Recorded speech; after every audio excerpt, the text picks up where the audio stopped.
నమస్తే, నేను మీ హరిత. పంచభూతాల్ని మన ఆధీనంలోకి తెచ్చుకోవడం ద్వారా ఏదైనా సాధించగలమా? అసలు పంచభూతాల్ని ఆధీనంలోకి తెచ్చుకోవడం ఎలా తెలుసుకుందాం. స్టూడియోలో ఉన్నారు result oriented law of attraction coach, money manifestation coach, life coach విశ్వం విజయ్ గారు. విజయ్ గారు నమస్తే అండి. నమస్కారం అండి హరిత గారు. రీసెంట్ గా ఒక మూవీలో కూడా చూసాము, పంచభూతాలు మన ఆధీనంలో తెచ్చుకుంటే ఆ పవర్ చాలా శక్తివంతమైంది అంటారు. అసలు మన ఆధీనంలోకి తెచ్చుకోగలమా? ధర్మో రక్షిత రక్షిత యద్భావం తద్భవతి.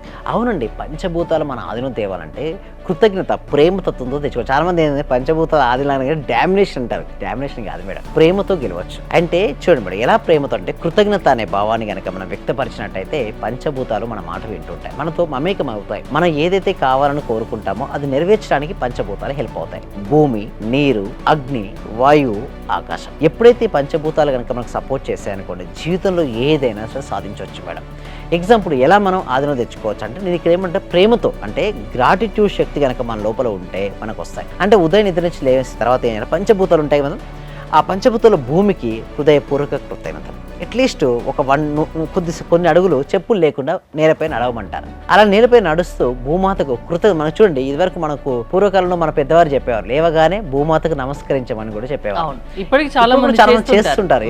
చేయాలి మేడం, ఎందుకంటే అది కృతజ్ఞత భావం. ఆ కృతజ్ఞత భావం ఎవరికైతే ఎక్కువగా ఉంటుందో వారు అనుకున్న సంకల్పం నెరవేరుతుంటుంది. First thing is. Second thing is water. మనం తాగేటప్పుడు వాటర్కి ఏం చెప్పాలంటే సంకల్పం చెప్పుకోవాలి. అంటే మన కోరిక ఏదైతే ఉందో ఆ కోరిక ఇప్పుడే నీకు అది జరిగినట్టుగా భావించుకుంటూ ఆ కోరికను చెప్పి వాటర్ తీసుకోవాలి. ఇలా చేయడం వల్ల కూడా మనకు నీటి యొక్క సపోర్ట్, అంటే జలతత్వం యొక్క సపోర్ట్ మనకి ఎప్పుడూ ఉంటుంది. నీరు.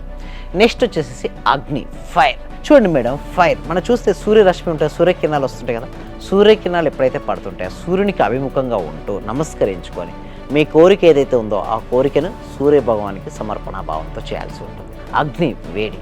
నెక్స్ట్ వాయువు. మనం ప్రాణవాయువుని తీసుకుంటాం కదా, తీసుకుంటాం, వదులుతూ ఉంటాం. తీసుకునేటప్పుడు నాకు అనంతమైనటువంటి డబ్బు, సంపద, ఐశ్వర్యం వచ్చినట్టుగా భావించాలి. అండ్ వదిలేటప్పుడు నాలో ఉన్న అన్ని మనీ బ్లాక్స్, నెగిటివిటీ అంతా వెళ్ళిపోను గాక అని వాయుతత్వానికి చెప్పాలి. ఇక మిగిలింది స్పేస్, ఆకాశతత్వానికి. ఆకాశాన్ని చూసుకుంటూ సమర్పణ భావం, అంటే నా కోరిక అన్ని కూడా జరుగును కాక అనేసి పంచభూతాల్లో ఆకాశతత్వాన్ని కూడా చెప్పుకోవాలంటే భూమి, నీరు, అగ్ని, వాయువు, ఆకాశాన్ని ఎప్పుడైతే మనం చెప్పుకుంటామో సంకల్పానికి, అప్పుడు పంచభూతాలన్నీ మొత్తం కూడా మనకు సపోర్ట్ చేస్తుంటాయి. ఎవరికైతే పంచభూతాలు సపోర్ట్ చేస్తుంటాయని హరిత గారు, వారి లైఫ్లో ఏదైనా సరే సాధిస్తారు. అయితే ఎక్కడ చేస్తే బెస్ట్ అంటారు? మీరు చూడండి, ఒక బీచ్కి వెళ్ళారు మేడం. బీచ్కి వెళ్తే అక్కడ ఏముంటుంది మేడం? భూమి అక్కడ టచ్ అవుతూ ఉంటుంది, నీరు, వాటర్ వస్తుంటుంది, సూర్యకిరణాలు మనం తగులుతుంటుంది, వాయువు అండ్ ఆకాశం. పంచభూతాలు ఎక్కడ ఉంటాయి మేడం? బీచ్. అంటే ఎవరైతే బీచ్ కావచ్చు లేదా సముద్ర స్నానం ఉంటాయి కదా, అక్కడ కనుక వెళ్తే ఆటోమేటిక్గా మనకు 5 సెన్సెస్ యాక్టివేషన్ అవుతూ ఉంటాయి. అండ్ 5 థింగ్స్ వాళ్ళ పంచభూతాల యొక్క అనుగ్రహం కూడా ఉంటుంది. వీలైతే ఎప్పుడో ఒకసారి 6 నెలలకు ఒకసారి, సంవత్సరం సముద్ర స్నానం కూడా చేయమంటారు. పూర్వకాలంలో మన పెద్దలు ఏం చేస్తారు? బెస్ట్ స్నానం ఏంటి? సముద్ర స్నానం. అది కూడా కుదరకపోతే నదీ స్నానం చేయమంటారు. ఎందుకంటే అక్కడికి వెళ్ళినప్పుడు ఏమవుతుందంటే మనకు తెలియకుండానే నెగిటివిటీ లాగేస్తారు. సముద్ర స్నానం ఏంటి? ఉప్పు ఉంటుంది కదా. నెక్స్ట్ ఇంకొకటి ఏంటంటే, చాలా మంది అంటారు, సార్ నాకు మనీ బ్లాక్స్ ఎక్కువైపోయినాయి, ఎలా రిలీజ్ చేసుకోవాలంటారు. మనీ బ్లాక్స్ ఎలా రిలీజ్ అవ్వాలి అంటే, మనకు నీళ్ళలో ఉప్పు ఉంటుంది కదా, ఆ ఉప్పు అందులో ఏమంటారు? అది కూడా దొడ్డుప్పు అంట. కల్లుప్పు మేడం. ఆ కల్లుప్పు కనుక లేసి కనుక మనం స్నానం చేస్తే మనలో ఉన్న నెగిటివిటీ ఉంటుంది కదా, ఆ నెగిటివిటీ పెద్దవాళ్ళు చెప్తుంటారు జనరల్ గా మాట. అలా చేస్తే నెగిటివిటీ వెళ్తుంది, వాళ్ళు కోరుకున్న కోరిక నెరవేరుతాయి. మొన్న గ్రహణం అయిపోయిందిగా, గ్రహణం తర్వాత కూడా స్నానం చేసే ముందు ఆ స్నానం చేసే నీళ్ళలో ఈ దొడ్డుప్పు వేసుకొని చేస్తే ఆ గ్రహణం పీడ అలాంటిది ఏమీ ఉండదు. అవును, కరెక్ట్. మేము కూడా చేసాం, మా పార్టిసిపేషన్ కూడా చెప్పాము, అది చేయమని చెప్పాము. సో పంచభూతాలని ఆధీనంలోకి తెచ్చుకోవాలి అంటే కృతజ్ఞతా భావం ప్రతి చోట చూపించాలి అంటారు. ఓకే, ఇంకా విషయాలు, ఇలాంటి విషయాలు మీ క్లాసెస్ తో చెప్తూ ఉంటారు కదా? అవునండి. అంటే ఈజీగా సక్సెస్ అవ్వగలరా ఎవరైనా?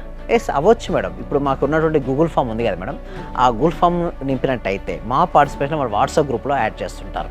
సో వాళ్ళు ఇంట్లో ఉంటూ ఆన్లైన్లో క్లాస్కి అటెండ్ అవ్వచ్చండి హరిత గారు. ఓకే, లైఫ్లో సక్సెస్ అవ్వాలంటే విశ్వం విజయ్ అకాడమీలో జాయిన్ అవ్వమంటారు. Thank you so much Vijay garu. Vishwam Vijay అకాడమీలో మీరు జాయిన్ అవ్వాలి అనుకుంటే స్క్రీన్ పై స్క్రోల్ అవుతున్న నెంబర్స్ కాల్ చేసి కాంటాక్ట్ అవ్వండి. చూస్తూనే ఉండండి Suman TV. Thank you so much. సర్వే జనా సుఖినో భవంతు, సమస్త లోకా సుఖినో భవంతు.